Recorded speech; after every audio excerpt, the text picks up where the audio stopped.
수요일 저녁 예배 들어오기 전에 어떤 집사님을 만났는데요. 그 집사님이 저 아는 목사님 만났다가 전해주라고 떼수건을 잔뜩 저에게 주셨는데 깜짝 놀랐습니다. 이태리 타올을 저에게 주셔서 요즘 안 써본 지 좀 꽤 몇 년 된 것 같은데 여기 이런 말이 좀 써 있습니다. 누구나 다 때가 있다. 모든 일에는 다 때가 있다. 전도서 3장. 지금은 영화관으로 가야 할 때, 아마 우리 조용기 목사님 그 청년 조용기 영화가 9월 11일 날 대개봉하나 봅니다. 근데 전해주신 목사님 제가 오군단 있을 때 같이 사역하신 또 군 선교사이신데 잠깐 예배 들어오기 직전에 많은 생각을 했습니다. 나에게 왜 떼수건을 하나님이 오늘 이 저녁에 주시나. 자, 우리 지휘관으로 나가시고 우리 중령 과정 마치신 분들 때가 있잖아요. 여러분들이 이제 하나님께서 그 때가 되어 쓰시려고 5주 또 2주 교육을 받고 이제 여러분들이 부임하게 되고 취임하게 될 그곳에서 또 역할을 하게 되는 그곳에서 반드시 하나님의 때, 하나님의 역사, 하나님의 은혜가 이루어지지 않겠나 해서 정 필요하시면 저 몇 개 더 있거든요. 나중에 드릴게요. 이만큼 주셨어요. 그래서 지휘봉 드리고 할 텐데 굉장히 좀 의미가 있었습니다. 누구에게나 다 때가 있습니다. 모든 일에는 다 때가 있습니다. 기회가 언제나 주어지는 것이 아닙니다. 지금 주어진 그 기회를 하나님의 손에 붙잡혀 감당하시기를 간절히 소망합니다. 전 들어오기 전에 은혜를 좀 받았습니다. 떼수건 하나 때문에. 굉장히 좋은 전도 방법인 것 같고 홍보 방법인 것 같아요. 이스라엘의 가장 위대한 왕 다윗, 하나님 마음에 합당한 자라고 평가받았던 다윗, 그가 넘어진 이야기입니다. 시편 51편은요. 그럼 왜 넘어진 이야기를 하는가? 지휘관으로 나가셔야 되고 수료하시고 앞으로 할 일이 많으실 텐데, 사무엘하 11장을 보면요 이렇게 되어 있습니다. 해가 바뀌어 봄이 되어 왕들이 전쟁터로 나가는 시기가 되었는데 다윗이 나가지 않았습니다. 해가 바뀌어서 봄이 되었고 출정하는 해가 되어서 많은 지역의 왕들이 전쟁을 하며 자신의 영토를 확장할 그때 웬일인지 다윗이 출정하지 않습니다. 오랜만에 주어진 여유였습니다. 그런데 그때 다윗이 넘어졌습니다. 참 아이러니하죠. 힘겹게 전투의 현장에 서 있고 끊임없이 하나님 나라를 확장해 나가면서 주변의 모든 국가들과 그 수없는 전쟁을 일으켰던 그 다윗은 웬만하면 넘어지지 않았습니다. 사울왕이 10년 넘게 쫓아다녔을 때도 하나님 앞에 더 바르게 서려고 했고 넘어지지 않았습니다.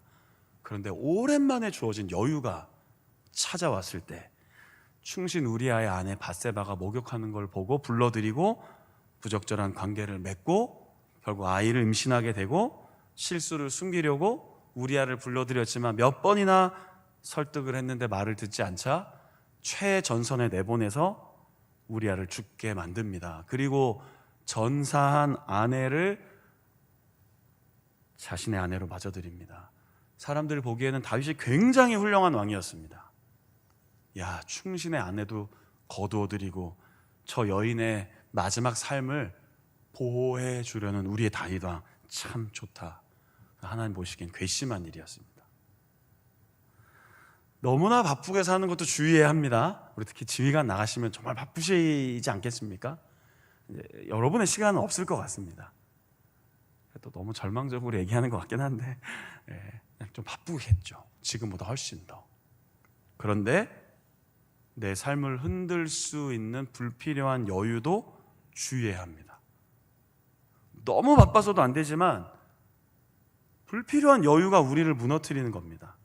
지휘관으로 나가시는 우리 참모 과정에 와 있는 분들뿐 아니라 우리 모두도 마찬가지입니다. 제가 지난주부터는 숨 고르기라고 해서 7월 말 또 다음 주까지 그런 설교를 좀 할 겁니다. 7월 말 8월 초에 휴가 기간이니까요. 그런데 이 휴가가, 이 여유가, 이 쉼이 정말 필요한가 묻고 또 물어야 됩니다. 내가 이 휴가를 왜 해야 하는가? 내가 이 쉼을 왜 가져야 하는가? 나에게 이 여유가 어떤 의미와 어떤 재충전이 있겠는가? 그렇게 한 주간을 살고 계십니까? 숨 고르게 하자고 했잖아요. 예수님과 함께 수고하고 무거운 짐진 자들 다 내게로 오라. 내가 너희를 쉬게 하리라. 아나파우, 재충전, 회복, 다시 일어섬 하자고 했잖아요. 그런데 이게 너무 길어지면 이 불필요한 여유 속에 흔들린다는 거죠. 하나님과 사람들 앞에서 흔들린다는 겁니다. 그래서 날마다 우리에게 필요한 기도 제목이 뭡니까? 오늘 설교 제목이에요. 주의 손으로 나를 붙잡아 주십시오. 우리 앞에 좀 더 특성도 하시고 나와서 이렇게 지휘봉도 받으시고 또 수료하고 이제 여러분들의 삶의 현장으로 나아가실 우리 성도님들 날마다 기도하십시오. 주의 손으로 나를 붙잡아 주십시오. 나단 선지자가 다윗에게 옵니다. 그리고 책망합니다. 처음에는 못 알아듣는 얘기를 합니다. 양이 많은 사람이 양 적은 사람 걸 빼앗다 하니까 다윗이 얼마나 의로운 왕입니까? 그런 괘씸한 놈이 있습니까? 나단 선지자의 마지막 말은 이거였습니다. 당신이 그 못된 사람입니다. 하나님이 다 주셨는데 하나님이 당신에게 안 주신 것이 뭐가 있습니까? 그런데 그 많은 것들을 누리면서도 그 짧은 여유 속에 충신의 아내를 빼앗습니까? 왕이여, 정신 차리십시오. 다윗이 어떻게 반응했죠? 그 이야기를 듣고 회개합니다. 그 한 구절을 오늘 읽은 겁니다. 51편의 긴 회개 속에 오늘 한 구절, 주의 구원의 즐거움을 내게 다시 회복시켜 주십시오. 제가 구원받았다는 사실을 잊지 않게 하여 주옵소서. 자원하는 마음을 주십시오. 그리고 주의 손으로 나를 좀 붙잡아 주십시오 라고 기도했다는 것입니다. 저는 이제 설교할 때마다 다른 번역본들을 좀 읽어드리잖아요. 좀 한 두 가지 번역본을 똑같은 구절을 한번 쭉 읽어드려 볼게요. 새 번역에서는 이렇게 번역했어요. 주님께서 베푸신 구원의 기쁨을 내게 회복시켜 주시고 내가 지탱할 수 있도록 내게 자발적인 마음을 주십시오.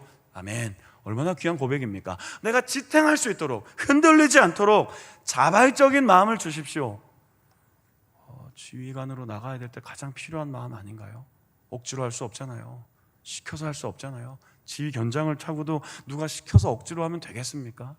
자원하는 마음을 주십시오. 새한글 번역엔 이렇게 되어 있습니다. 주의 도움을 생각하며 내가 다시 기뻐하게 해주십시오. 주의 도움을 생각하며 내가 다시 기뻐할 수 있게 해주십시오. 기꺼이 따르는 마음가짐을 주셔서 나를 붙잡아 주십시오. 다윗이 얼마나 무너지고 넘어졌기에 이런 고백을 합니까? 그런데 오늘 이야기 속에 우리가 가져야 할 교훈이 하나 있습니다. 단순히 죄 짓고 회개했다가 아니라 이런 넘어짐 사건 속에서 우리가 반드시 붙잡아야 될 교훈이 하나 있는 것이죠. 그게 뭐냐면 다윗이 들었다는 겁니다. 들었다는 겁니다. 들었다. 다윗뿐 아니라 우리 모두 넘어질 수 있습니다. 다윗이 귀한 이유는 더 감추고 싶었을 겁니다. 더 외면하고 싶었을 겁니다. 추악한 사건을, 추악한 죄를 저질렀습니다. 그리고 나단 선지자가 와서 아주 뜨끔한 이야기를 들려주고 그것을 듣고 철저하게 돌이키고 회개했습니다. 나중에 다윗의 아들이 솔로몬이 왕이 되죠. 왕이 된 다음에 처음으로 하나님께 기도한 제목이 있었는데 그게 얼마나 하나님 마음을 기쁘게 하셨는지 그 기도 제목이 뭔지 아시죠? 주님, 듣는 마음을 내게 주십시오. 주님, 들을 수 있는 귀를 내게 주십시오. 많은 사람들의 말을 잘 듣고 잘 판단할 수 있도록, 잘 분별할 수 있도록, 잘 판결할 수 있도록 도와주십시오. 물론 아쉽게도 솔로몬은 그것을 잘 감당하지 못했습니다.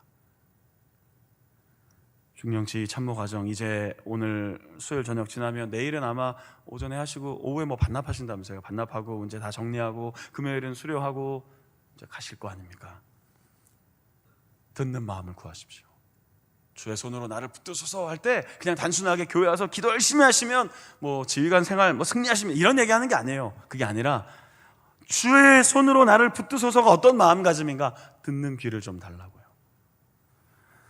책망, 질책, 좋지 않은 이야기, 좋지 않은 보고 좀 안 들었으면 하는 이야기들, 내 생각과 내 판단과 다른 이야기들, 조언, 기분 상해한 일들, 좀 불편한 이야기들 계속 들으실 겁니다. 많이 들으실 겁니다. 그때마다 이 첫 다윗의 마음을 좀 놓치지 마십시오. 하나님, 들을 수 있는 귀를 주십시오.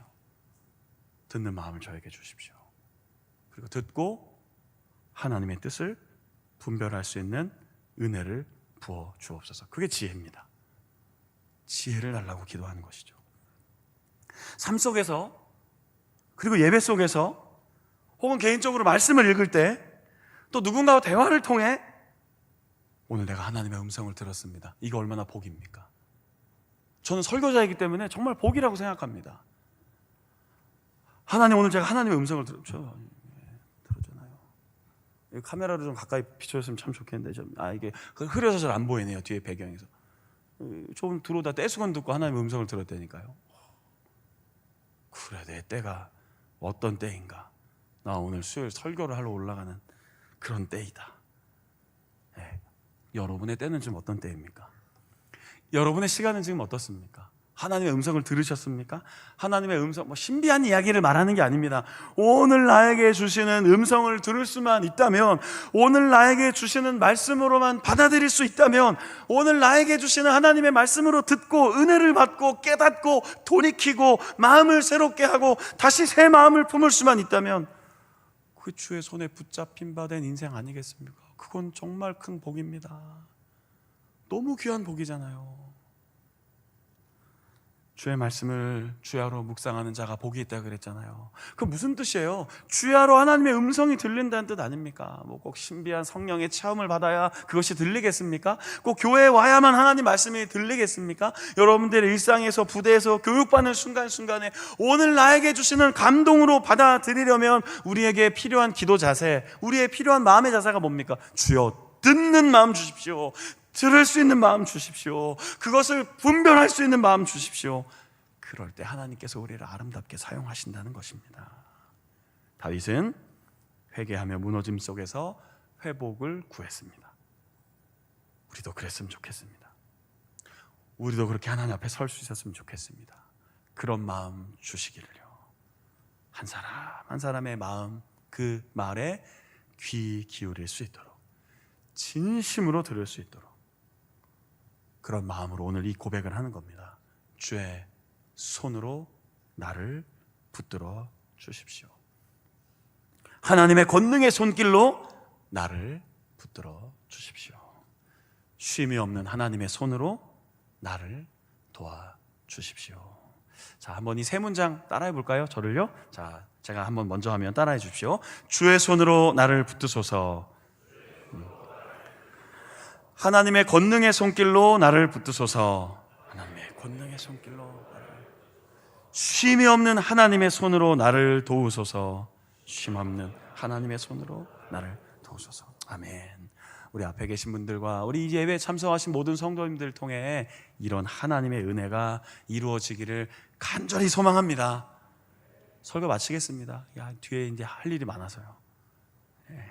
여유 있을 때 넘어질 수 있습니다. 꼭 기억하십시오. 여유 있을 때 넘어질 수 있습니다. 불필요한 여유를 줄이십시오. 그저 논다고 쉰다고 다 회복되는 거 아니라고 주일에 말씀드렸잖아요. 꼭 필요한 쉼과 회복이 필요하나 하나님의 은혜에 붙잡혀 사명 감당하며 열심히 살아가는 것 필요합니다. 그러나 너무 힘겹게만 또 살지 마십시오. 그 짐을 내가 다 짊어지고 나만 내 인생의 짐을 짊어지고 이 세상의 모든 짐 다 짊어지는 것처럼 또 오해하지 맙시다. 그러나 불필요한 여유 속에 사람이 흔들린다는 거 기억하십시오. 듣는 마음 주십시오. 기도하십시오. 나에게 듣는 마음 주시기를 구합니다. 그리고 이 마지막의 고백, 주의 손으로 나를 붙들어 주십시오. 구하며 우리 26-3기 우리 성도님들도 우리 수요 예배 우리 여러분들을 축하해 주시기 위해서 오신 분들입니다. 좀 이따 나와서 축하도 해드리고 악수도 하고 격려도 해주실 겁니다. 여러분들을 위해 또 오늘 예배하기에 오신 여러분들의 삶 속에서도 이 고백, 이번 한 주간 동안 주의 손으로 나를 붙드소서, 그런 마음으로 믿음으로 승리하시는 여러분 되시기를 주님의 이름으로 간절히 축복합니다. 찬양 한 곡 부르고 제가 이제 마무리한 후에 수료식 하려고 하는데요.